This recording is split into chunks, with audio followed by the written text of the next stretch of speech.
Hello, everyone. Welcome to Reading with Not Miss Nickerson. I'm your host, the Barbaloo. Today, we're reading one of my favorite stories, The Lorax, by the one and only Dr Seuss. At the far end of town, where the grickle grass grows, and the wind smells slow and sour when it blows, and no birds ever sing, excepting old crows, in the street of lifted Lorax. And deeper in the grickle grass, some people say, if you look deep enough, you can still see today where the Lorax once stood, just as long as it could, before somebody lifted the Lorax away. What was the Lorax, and why was it there? And why was it lifted and taken somewhere? From the far end of town, where the grickle grass grows, the old Onceler still lives there. Ask him, he knows. You won't see the Onceler. Don't knock at his door. He stays in his lurkum on top of his store. He lurks in his lurkum, cold under the roof, where he makes his own clothes out of muffled moof. And on a special dark midnight in August, he peeks out of the shutters, and sometimes he speaks and tells how the Lorax was lifted away. He'll tell you perhaps, if you're willing to pay. On the end of a rope, he lets down a tin pail, and you have to toss in 15 cents and a nail, and the sound of an old great-great-great-grandfather snail. Then he pulls up the pail, makes a most careful count to see if you've paid him the proper amount. Then he hides what you paid him away in his snoove, his secret strange hole, with his grooveless glove. Then he grunts, I will call you by whisper my phone, for the secrets I tell you are for your ears alone. Slop! Down slips the whisper my phone to your ear, and the old Onceler's whispers are not very clear, since they have to come down through a snarly hose, and he sounds as if he had smallest bees up his nose. Now I'll tell you, he says, with his teeth sounding gray, how the Lorax got lifted and taken away. It all started way back, such a long, long time ago. Way back in the days when the grass was still green, and the pond was still wet, and the clouds were still clean, and the song of the swoomy swans rang out in space. One morning I came to this glorious place, and I first saw the trees, the truffula trees, the bright-colored tufts of the truffula trees, mile after mile in fresh morning breeze. And under the trees I saw brown barbaloots, that's me, frisking about in the barbaloot suits, as they played in the shade and ate truffula fruits. They're delicious. From the rippleless pond came the comfortable sound of the humming fish humming while splashing around. For those trees, those truffula trees, all my life I'd been searching for trees such as these. The touch of their tufts was much softer than silk, and they had the sweet smell of fresh butterfly milk. I felt great leaping of joy in my heart. I knew just what I'd do. I unloaded my cart. In no time at all, I had built a small shop. Then I chopped down a truffula tree with one chop, and with great skillful skill, and with great speedy speed, I took the soft tuft, and I knitted a thneed. The instant I'd finished, I heard a gazump. I looked. I saw something pop out of the stump of a tree that I'd chopped down. It was a sort of man. Describe him? That hard.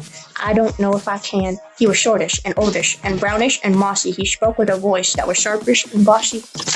Mister, he said with a sawdusty sneeze, I'm the Lorax, and I speak for the trees.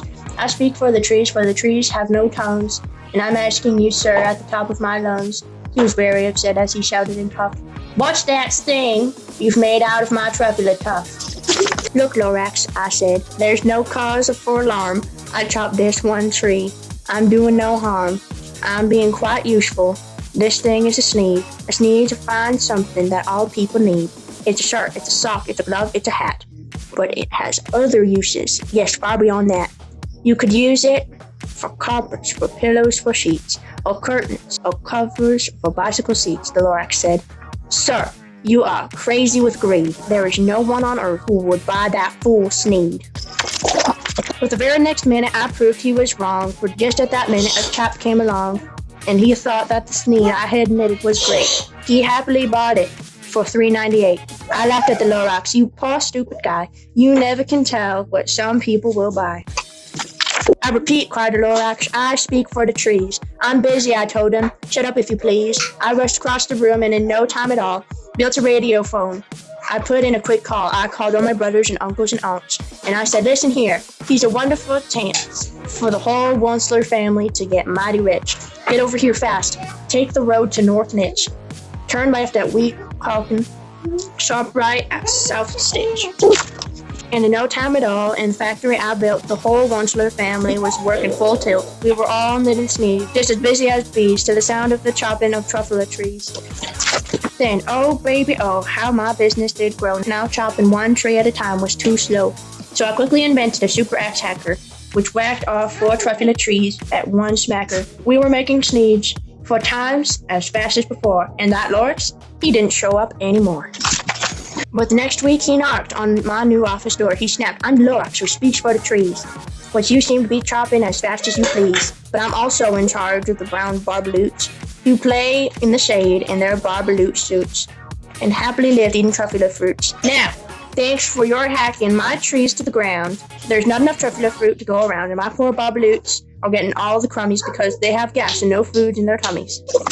They love living here, but I can't let them stay. They'll have to find food, and I hope that they may. Good luck, boys," he cried, and he sent them away. I, the Wunschler, felt sad as I watched them all go. But business is business, and business must grow, regardless of crummies and tummies, you know.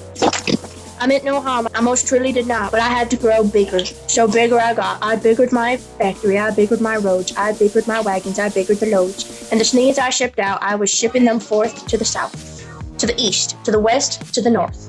I went right on biggering, selling more sneeds, and I biggered my money, which everyone needs. Then again he came back. I was fixing some pipes, when that old nuisance Lorax came back with more gripes. "I'm the Lorax," he coughed and whiffed. He sneezed and he snuffed. He snuggled. He sniffed. "Wunschler," he cried with a gruffless croak. "Wunschler, you're making such smogulous smoke. My poor swimmy swans, why, they can't sing a note. No one can sing who has smog in his throat." And so said the Lorax, "Please pardon my cough. They cannot live here, so I'm sending them off." Where will they go? I don't hopefully know. They may have to fly for a month or a year to escape the smog you've smogged up around here. "What's more," snapped Lorax, his dander was up, "let me say a few words about gluppity-glup. Your machinery chugs on day and night without stop, making gluppity-glup, also sloppity-slop. And what do you do with this leftover goo? I'll show you, you dirty old Wunschler man, you. You glump in the pond where the humming fish hummed. No more can they hum, for their gills are all glummed. So I'm sending them off. Oh, their future is dreary. They'll walk on their fins and get woefully weary, a search of some water that isn't so smeary." And then I got mad. I got terribly mad. I yelled at the Lorax, "Now listen here, Dad. All you do is yap yap and say bad, bad, bad, bad. Well, I have my rights, sir, and I'm telling you, I intend to go on doing just what I do. And for your information, you Lorax, I'm fizzering and biggering and biggering and biggering and biggering, turning more truffula trees into sneeze, which everyone needs."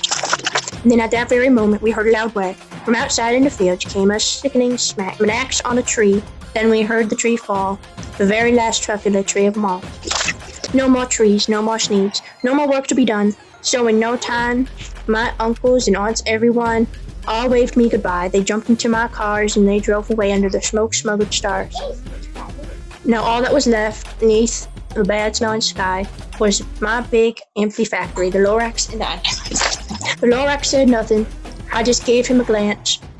Just gave me a very sad backwards glance as he lifted himself by the seat of his pants, and I'll never forget the grim look on his face when he hoisted himself and took leave of this place through a hole in the smog without leaving a trace.